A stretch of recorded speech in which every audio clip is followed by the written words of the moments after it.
मेरी तरफ से सबको नमस्कार, गुड मॉर्निंग और सत श्री अकाल।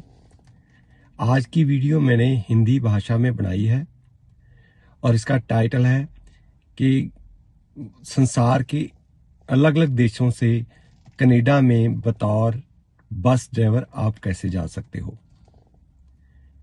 इस वीडियो को मैंने 5 भागों में बांटा है। सबसे पहले मैं बताऊंगा कि कनाडा में बस ड्राइवर क्या क्या काम करते हैं।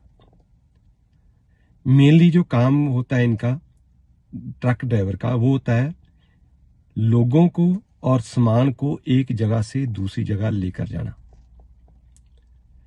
यहाँ पे 6 तरह के ड्राइवर होते हैं। जैसे जो बच्चों के स्कूल होते हैं उनके स्कूल बस ड्राइवर होते हैं। फिर कार रेंटल कंपनीज होती हैं जो बसें भी रेंट के ऊपर प्रोवाइड करती हैं विद ड्राइवर। एयरपोर्ट्स के ऊपर बस सर्विस होती है जो एक टर्मिनल से लेकर दूसरे टर्मिनल पे लेकर जाती है। शॉपिंग मॉल्स के अंदर बसें होती हैं, वो क्या करती हैं कि दूर शहर के दूर इलाके से लोगों को फ्री में लेकर आती हैं शॉपिंग करने के लिए और वापस उनको वहां पे छोड़ देती हैं। 5वां म्यूनिसिपैलिटीज या सरकारी बसें होती हैं जो लोकल शहर के अंदर जनता को काम एक जगह से दूसरी जगह लेकर जाती हैं। फिर आ गया टूरिस्ट कंपनीज की तरह, और प्लस यहाँ बसें 2 साइज की होती हैं, एक फुल बस होती है, एक मिनी बस होती है। तो जो बस ड्राइवर का काम है वो थोड़ा सा ट्रक ड्राइवरों से ज़्यादा सोफिस्टिकेटेड होता है, क्योंकि क्या होता है कि जैसे जैसे शहरों की जनसंख्या बढ़ रही है तो यहाँ पे डबल डेकर बस भी चलती हैं, और एक डबल बस होती है जिसकी लंबाई लगभग 53 feet plus 53 feet with expandable joint होता है। तो जो ड्राइवर है उनको दोनों तरफ शीशे में देखकर सावधानी से बसें चलानी पड़ती हैं। और कनाडा की बसें मोस्टली कंप्यूटर कंट्रोल्ड होती हैं, जिसका मतलब क्या है कि ये नहीं कि आप लेट चल रहे हो, आपको जो टाइम टेबल के ऊपर निर्धारित टाइम दिया गया है उसी के ऊपर ही आपको एक बस स्टॉप से लेकर दूसरे बस स्टॉप के ऊपर जाना पड़ता है। इसके अलावा क्या होता है कि थर्ड जो अथॉरिटी है उसने सड़क के दोनों तरफ स्विम्बल लगाए होते हैं जिसके ऊपर maximum speed, minimum speed, school zone, 4 वे स्टॉप, 2 वे स्टॉप, ऐसी कुछ रिस्ट्रिक्शन होती हैं जो ड्राइवर ने फॉलो अप करनी होती हैं। अब मैं आपको ये बताऊंगा कि यदि आपने कनाडा में ड्राइवर लगना है तो उनकी मिनिमम योग्यताएं कितनी है। देखो ये मिनिमम है। कनाडा में 10 प्रोविंसेस जिसको आप स्टेट कहते हो हैं, सबके अपने अपने रूल रेगुलेशन हैं। किसी में कम भी शर्तें हैं, कुछ में ज्यादा भी हैं, पर मैं आपको एवरेज बताऊंगा। 10+2 पास होना लाजमी है। यदि कॉलेज में पढ़ा हुआ तो अच्छी बात है। उसके पास 2 साल का ड्राइविंग का एक्सपीरियंस होना चाहिए।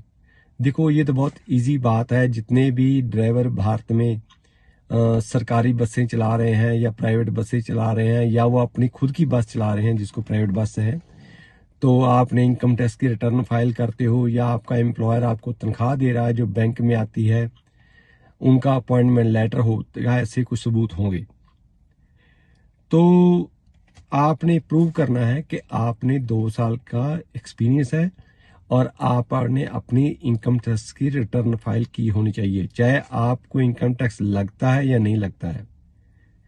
कनाडा की सरकार का इससे कोई संबंध नहीं है, पर आपके पास रिटर्न जरूर फाइल की होनी चाहिए। आपके पास valid heavy duty driving licence होना चाहिए। और बस देखो, यदि हैवी ड्यूटी ड्राइविंग लाइसेंस है तो आप कनाडा तो जरूर आ सकते हो, पर यदि आप बस चलाना चाहते हो तो उसके अंदर कमर्शियल व्हीकल ड्राइविंग का इंडोर्समेंट होनी चाहिए। एयर ब्रेक की सर्टिफिकेशन की जरूरत है। यदि आपका चालान हो चुका है तो वो 3 पॉइंट से ज्यादा नहीं होना चाहिए। 50 पाउंड तक आपको वजन उठाने की क्षमता होनी चाहिए। आपका IBN 2020 मिनिमम होना चाहिए, चाहे वो विद ग्लासेस है, विदाउट ग्लासेस है या विद कंटैक्ट लेंसेज है।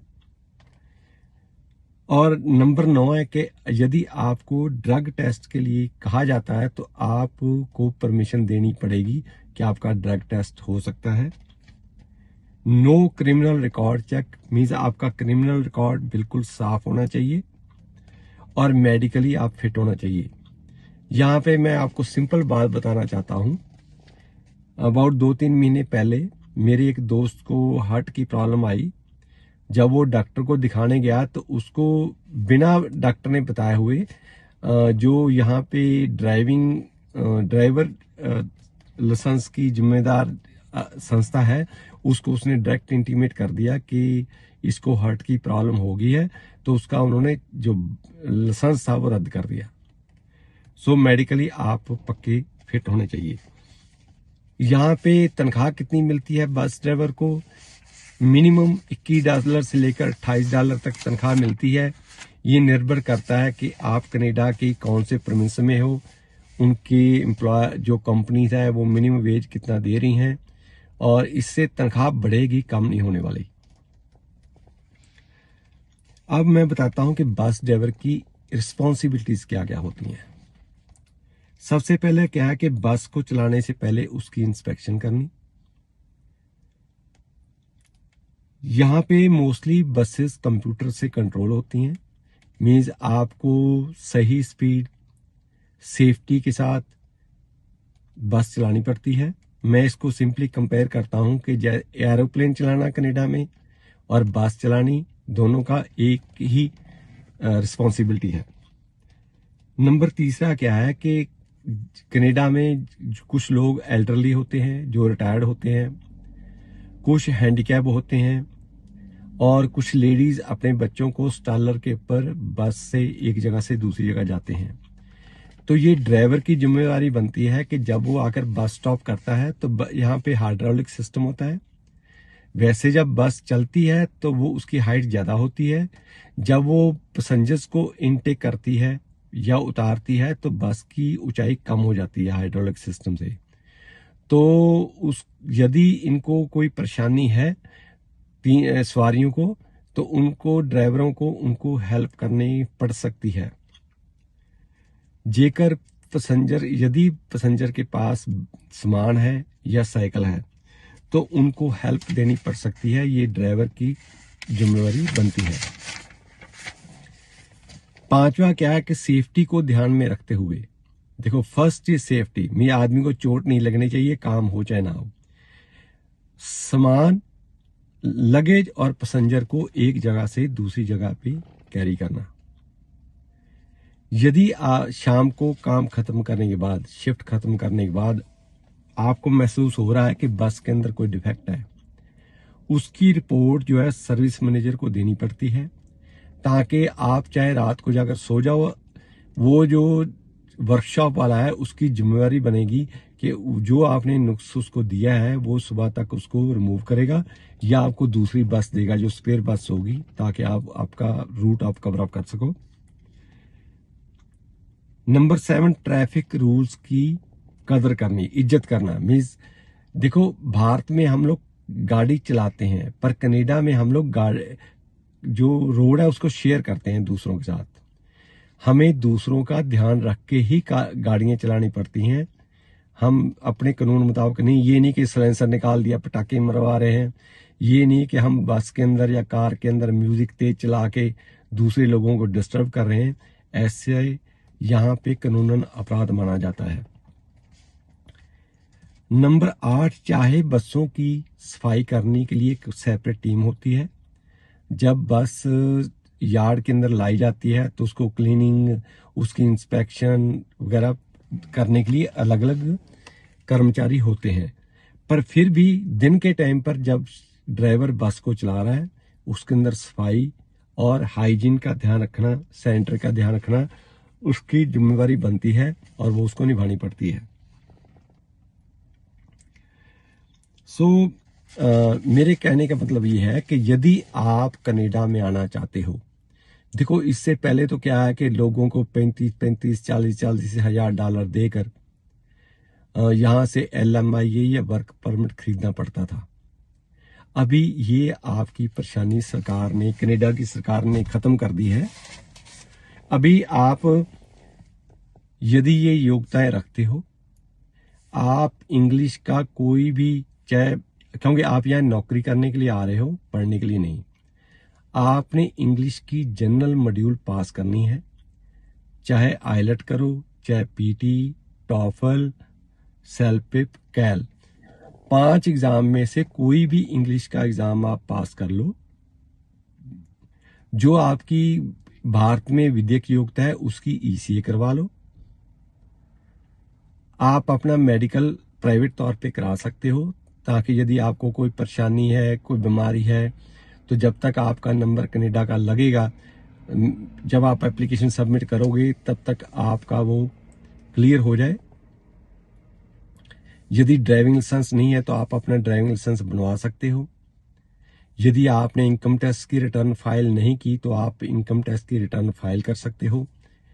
तो आप 19 नवंबर 2022 तक अपने आप को तैयार रखो, ताकि जैसे ही ये कानून आएगा, इसके अंदर कुछ शोध की जा सकती है, अमेंडमेंट हो सकता है, कुछ शर्त बढ़ा भी सकते हैं, कुछ कम भी कर सकते हैं, कुछ ज़्यादा भी कर सकते हैं। तो आप उस मुताबिक अपने आप को प्रिपेयर होके चलो। यदि आप कनाडा नहीं भी आना चाहते तो पंजाब हरियाणा में आप अपना ट्रक ड्राइविंग स्कूल स्टार्ट करो, ताकि जनता को आप सिखलाई दे सको और वो फ्यूचर में कनाडा में आ सकते हैं। इससे आपको बम्बे से दिल्ली का टूर जाने की जरूरत नहीं है, पुलिस से परेशानी करने की जरूरत नहीं है। आप लोकली शहर में आप एक लकड़ी का ऑफिस बनाओ, उसको वहाँ से ऑपरेट करो, जनता को सिखाओ, उनको कनाडा में आने के लिए बताओ और अच्छे पैसे कमाओ। यदि इसके अलावा आपको कोई इन्फॉर्मेशन चाहिए, भारत में एक हमने ऑफिस खोल के दिया है जिसका नाम है कनेडियन इमिग्रेशन पटियाला। वहाँ के फ़ोन नंबर है 9815101148 या 9882295000। आप सुबह 10 से लेकर शाम को 4 बजे तक वर्किंग आवर में आप वहाँ से फ्री में कोई भी कनाडा के बारे में जानकारी ले सकते हो। Please stay connected with us और इस वीडियो को ज़्यादा से ज़्यादा शेयर कीजिए, ताकि अपने दोस्त, आपके रिश्तेदार कनाडा में आ सकते हैं। मैं देखता हूं कि वहां से हर आदमी पढ़ने के लिए आना चाहता है। जब आप कनाडा की पढ़ाई कर ही नहीं सकते हो तो फिर उस कैटेगरी में आने का आपको कोई लाभ नहीं है। आपको 5 साल लगेंगे पक्का होने में। इस स्कीम के तहत आप डायरेक्ट कनाडा में बिना खर्चा किए हुए आओगे और अपनी फैमिली के साथ आओगे। चाहे आप रोड पे, हाईवे पे ट्रक चलाओ, चाहे बस चलाओ, चाहे एम्बुलेंस चलाओ, चाहे फायर ब्रिगेड की गाड़ी चलाओ, चाहे पुलिस की गाड़ी चलाओ, आपके लिए लाहेवंद रहेगी। Please stay connected with us. Thank you very much.